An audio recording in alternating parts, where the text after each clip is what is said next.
Come on. Hey, now we're good. Hey Now now! we're good. Welcome to Covers This Puck Props with 14-year NHL vet Carlo Colaiacovo, presented by Sports Interaction. The Habs were gassed, as you said last night. They got beat up pretty good by Ottawa, who came out. It was pretty one-sided. Slav didn't do us any favors. Why Johnson was on the top line. He finished with the most time on ice of all Dallas forwards. He didn't get anything done. Dallas had one shot. They were outshot 14-1 in the first period by Philadelphia, who absolutely dominated that game. After They're I'm like, rolling, one man. of the best teams in the West. They're rolling, man. I know. So, like, looking at that price, going forward, we saw that Dallas was a minus 135 favorite in that game. So that might be a combination of the books bigging up Dallas and maybe putting a bit down on Philadelphia. So going forward, Philadelphia might still be good value, undervalued. But let's get right to it. Jersey, Jackets, nod one. Eric Haula, under 0.5 points, minus 130.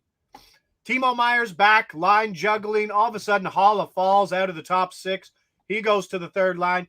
He's playing with Bastian and Lazar. Not the best numbers. Points in 5 of his last 14 games over the last 30 days. Merzlikins is in. He's the better of the goalies. But on another point, New Jersey's just not New Jersey without Jack Hughes. They're 1-4 straight up without him. 22nd in expected goals, 4 per 60 at 5-on-5. Dallas tomorrow, then Vegas, Carolina, Tampa Bay, Colorado. Yikes. Yeah, yikes indeed. Is Columbus kind of live here tonight, especially when they get their captain, Big Bad Boone Jenner, back today? Is he back? He's back. Wow. I mean, what's the line on the game, Jersey? How big are the favorites, are they? Ooh, Holmesies. Let's pull her up over here at Sports Interaction. We got plus 125. So it's tough. Yeah.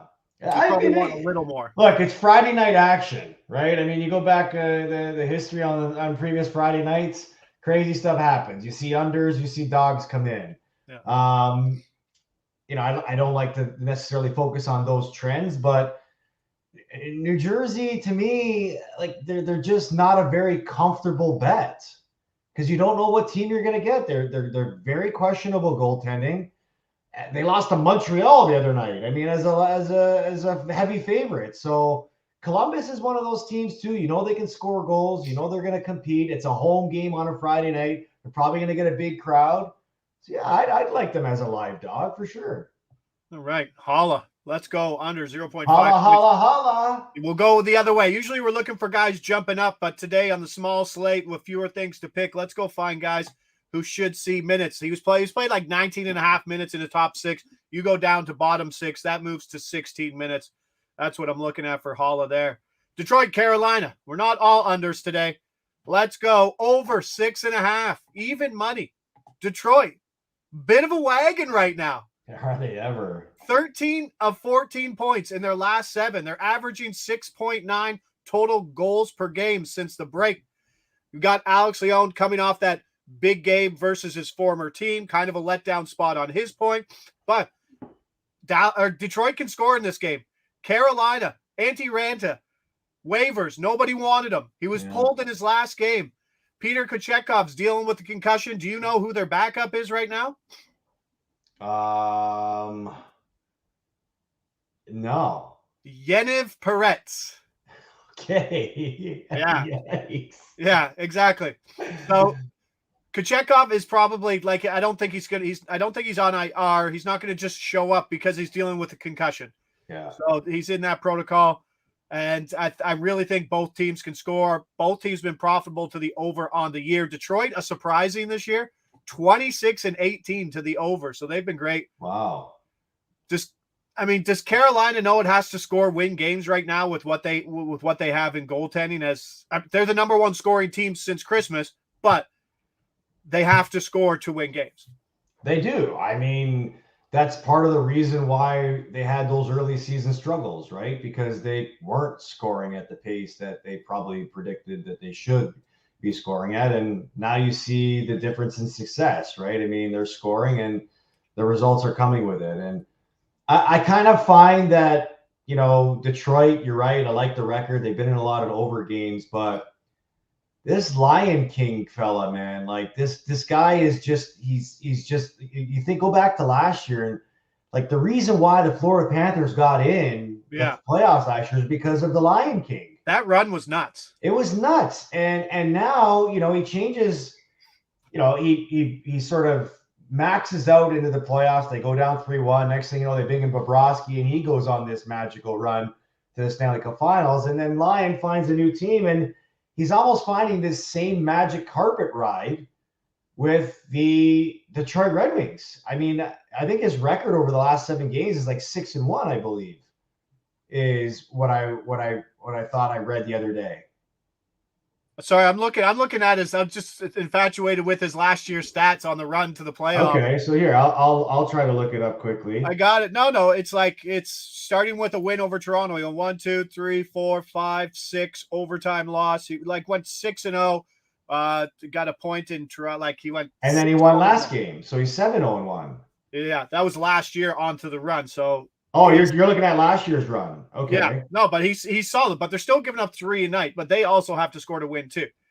So 1, 2, 3, 4, 5. Yeah, so he's 6-1 in his last 7 games. Detroit's live. Carolina's been off for 3 days too. It's a spot where I like two-way scoring in this situation. So I like the price here at even money. Shout out to. I think the key in this game is Carolina's got to get to Lion early so that the game opens up. Yeah. The longer Detroit stays in this game, the harder this total has a chance to hit, I think. Yeah, you don't want this turning into what Florida was 2 nights ago, right? Florida won 1-0, 1-1. Yeah. 2-1. Yeah. 2-2 overtime. Exactly. Right. No. Yeah. No. Need a early opening. Speaking of early openings, we almost lost that damn Boston, Colorado over 6.5. Can you believe that? 3-1 first period. That was not cool. That was a not needed. Thank God for Pasta getting the hat trick. I know. Yeah. He got everything. Shout out to Alfredo Perez. Shout out to Keith Hales, who comes from Andy's page. Did a show yesterday. Andy Francis was the man. Shout out to the Snippers there. Well, hey, anybody who else is watching in the chat and has some comments and want to throw out some plays on your own, we would be happy to discuss them too. Caden Gooley with more block shots last night, bud. Yes. I think Yossi assist was a play given on the chat yesterday. Yeah. Quinn Hughes point was a play given on the chat yesterday. So yeah, people on the chat just 4 block shots for Caden as he keeps leading that blue line in time on ice. Oh, no, second. Matheson was 26 minutes, but 22 there from the rookie defenseman. All right. Detroit, Carolina, over 6.5. That's in the book. Let's jump over to the Chicago game. Oh, I love this. I love this game. So, it's just it's one of those things. Chicago's not going to score. But I don't know if I'm going out. Sports Interaction, I think, right now has a price about -145, -150 for the Chicago team total under 2.5, which adds an incredible win percentage. 2.5 is the team total under in that game? Well, you can pick anything. You can pick 2. You pick 1.5 if you want. Okay. But it's a 5.5 game total, is it not? Flat 6. Oh, okay. Expensive to the under. So I thought when I saw 5.5 that for sure they'd be a 1.5 total because they got shut out yesterday. But they've averaged 1 goal a game for their last 5 games. Yeah, -154 for Chicago team total under 2.5. Okay, that's Sports Interaction. It's a tough one, but there are some other things to look at in that situation, right? And I think so. You mentioned it. So they had that big explosion. The game Bedard was his first game out. They put up 4. They're like, we are them, and then all of a sudden they've scored 4 goals in regulation over their last 5 games. Yeah. They were blank last night. I don't think the travel is helping them. They got that game pushed back. They were supposed to play back-to-back 2 nighs ago, but now it's back-to-back tonight. Yeah. So it's kind of thrown everything for a bit of a loop. It's not a big travel day, obviously, going from Buffalo to Buffalo at home today. Nothing big, but it is a bit of a scramble, I'm sure. Everything had to get. Well, Buffalo's had that crazy weather too. Who knows what type of delays they they got getting out last night, and the time change too, right? Yeah. So let's go. Philip Kurashev. Got a couple here. Talk me into the other one. We'll do it. Philip Kurashev under 0.5 points, minus 110. I think this play was minus 125 yesterday. I don't see him having a better chance to score back-to-back. The Islanders can goalie you up. Like, if Buffalo goalies you up, I'm sure the Islanders can pull one through. They're starting to get a little better defensively. They're starting to get guys back. But Kurashev, we talked about it. We were laughing about it the other day, Carlo. I'm like, can you remember who the top guys? Do you remember his line on the top line? Oh, it was one of the brothers, Radish. Yeah. It was Radish on the right, and it wasn't Dickinson. I don't remember. Rem Pitlick.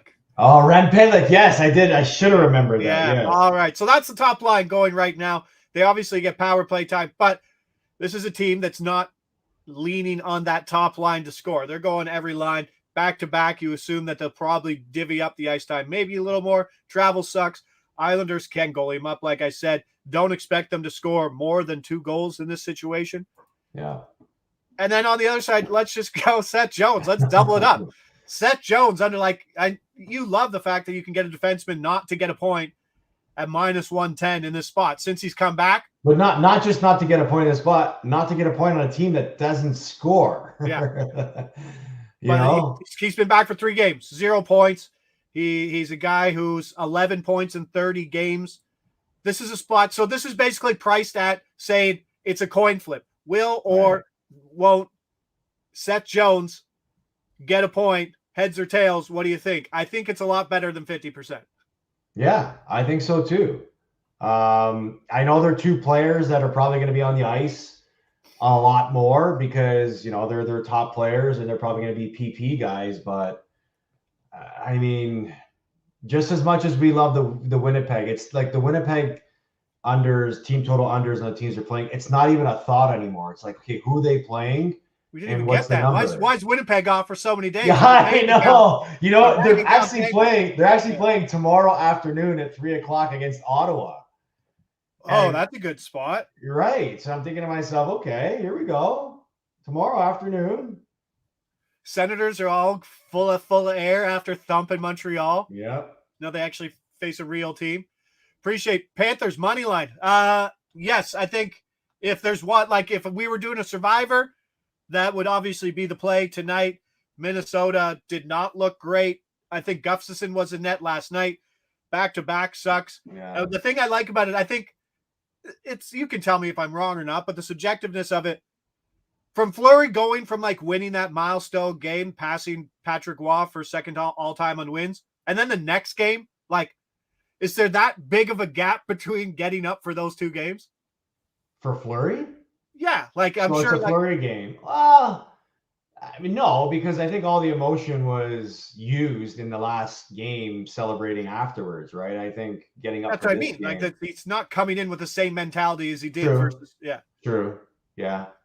To me, Florida's I love Florida as a team. I think they're primed for another run. I think they're on a 2 or 3 game losing streak right now. And I just don't know. I know they've got a very favorable spot with Minnesota. I wouldn't look to lay the 90 cents on them to win. Yeah. Maybe parlay them with somebody else or take a shot at them winning in regulation. You probably get better value. Yeah, I think it's about even money for the puck line, which is not something I'm running out to go get. But Barkov missed last game, so there is some value if you can get some of those player props, like Anton Lundell's centering Sam Reinhart and Eetu Listerainen. Well, Reinhart's shots would be a great, prop to look at. The guy's on fire. He's not too far behind Matthews in the goal lead. And with Barkov out, they need another trigger man. So look at his shot total. As I bring up those shot totals, we got... He's at what, 3.5? Sam Bennett over 2.5, minus 130. Sam Reinhart over 2.5, about minus 185. So it's a tough one. It's a tough one. You got to find the 3. Yeah, and just because there's just a recent line juggling, I don't think you're going to get offerings on those top 2 guys who never had point markets in Listerainen and Lundell. So that's a but like I never say their name all year, and then all of a sudden, I love the sound you made before trying to announce. What's his name? Yeah, 62 consonants. I got it. Nice. I got it. Appreciate everybody there in the chat. Panthers money line, need a win. If you need a win, don't just stress and try to get high juice plays. That usually never works out, and you're losing more money. 3-game skid. Brett Armstrong talks about Florida. Yeah, it's ugly, but they've been playing decent. Was it Hawks team total under a play? If you can get Hawks team total under 2.5 at -140 or better, I think that's the play. But I agree. We're sitting right around. We're at minus what did I say? Close to -150. Yeah. It's only going to go down the longer today goes on. So we've pivoted there, gone Seth Jones under 0.5 points and Philip Kurashev under 0.5 points, -10, hitting the prop market for, I don't know what expect. Like if they get blanked, I'm not going to be surprised again on the back end of a back-to-back. Yeah. Anthony Hudson says Panthers won't lose 4 in a row. I mean, that's the obvious thing to think, right? That's what I said about the Kings. They're 1-9. Adam Reckamp says Alex Lyons saves for tonight. sure. Yeah. Yes, I like that as well too. That's. I mean, it will probably open again. I would assume at the 30.5 that it opened versus Florida, and it's still an over on my end. Still an over in that situation. Consider after going without a player's points over, would you also consider overshot on goal for that player? That's a really good question from Anthony Dramonis. How you figure? Do you take the guy's shots or do you take the guy's points if you see an advantage in it? Sometimes you only get one of the markets. Sometimes the guy's shot is priced out of something like a buy point. Like I'm not paying -170 for over 2.5 shots. Yeah. But if I see something, if I see a guy who jumps up into the line, he's like +110 for a point, +115, +120 for over 2.5 shots. Like you see, we'll do it often. I'll just split half a unit on both sides. Yeah, that's probably the best way to approach that, because if you hit one and the other comes in, you're gonna sit there, beating yourself up because you're like, I knew he should have went the other one. But if you hit both, one hits, you go for a split, and you hope that both hit at the same time. Oh, he's talking about the Hawks game with the unders, the points, the shots. Like, that's a tough call. I know the offense is not like the offense. They might get shots, low quality shots. I'd rather bet against Chicago not scoring than Chicago getting shit shots on net in trail mode versus a team that's given up a lot of shots. The matchup with the Islanders, and they're at home. So I would probably go points in this situation more than I would go under points and shots. But when we look at guys who move up, I'm happy to take both. But appreciate everybody there coming over from Andy's show. Everybody there who's chipping in with stuff. Love to hear all different perspectives on a Friday slate with only a couple games. Got to sniff out those own plays, as the sniffers say. But let's go. Let's do a little recap here and get on our merry way on Friday. Eric Holla moves down line 3 with the move of Timo Meier back under 0.5 points, -130. This was the last time we had a card with 3-player total under points. No kidding. Yeah. Detroit, Carolina over 6.5. Even money there, playing that up to -110. I think that game is ripe for 3 goals both sides. Then the Chicago game, Kurashev under 0.5 points, -110. Seth Jones under 0.5 points, -110. Not expecting a lot of offense out of Chicago in this spot. Why not? And if you can get that 2.5 at a decent price, do it as well. All right, sniffers have arrived. Let's go. What a barrage from I did Andy Francis' show yesterday, and like his community is bananas. Is it? like everybody's jumping over from the other one. Thank you for the Kurashev under point yesterday too. Nice. So you guys talk hockey on that show too? Yeah, we sat down for 55 minutes unscripted and went through. Amazing. Yeah. Nice. All right, I'm going back to Detroit +1.5, -140. Adam, I think that's not a bad move. Carolina's still overvalued, and Detroit is doing what they're doing. I mean, I don't know who's in net. Ranta was pulled last game. If they go to the guy who Carlo and I have never heard of before, which is basically like their 5th goalie, right? It would be Anderson. It would be their 4th goalie in whoever that guy is. So a question I got asked today. maybe you can help me answer this, is Detroit lost Kane. Who's the guy who's filling in Kane's spot? Is it Fabry? What a top line off the top of my head I know is Dylan Larkin, David Perron, and Lucas Raymond. Okay. That's the top line. And then but he was playing with DeBrincat, wasn't he? If he was playing second line, then that's a good question. I don't know who on that second line. Who's on that second line right now? Yeah, Fabry jumps up with JT Compher. Yeah, so Fabry was the guy that took over for Kane. Yeah, and I think Perron jumps up. Perron was the guy who jumped up into PP1. Fabry Compher, NHL goalie props. Yeah. Coming off a big day yesterday. Goalie props, baby. Yeah, they were very big last night. Yeah, getting hot now, coming off a sweep and a 5-1 record last night. I still can't get over Dallas as a -135 favorite put up one shot in the first period. I don't know if I'll ever see that again. Too many cheesesteaks the night before. I don't know if I'll ever see that again. Favorite getting one shot in the first. Absolute trash. All right, but hey, let's go. Appreciate the chat. Boys are fired up. Let's get some stacks today, Friday. Go in, maybe turn that into some football money over the weekend. Good luck to your Bills this weekend, Carlo. Good luck to the family. Enjoy a little hockey on Saturday with the hockey. And Leafs are back on, so you don't have to listen to it every day about people talking about we need a defenseman. We need a new coach. Oh man, it just has to take the heat of wake up. Adam Malloy asked for the Minnesota Wild team total under.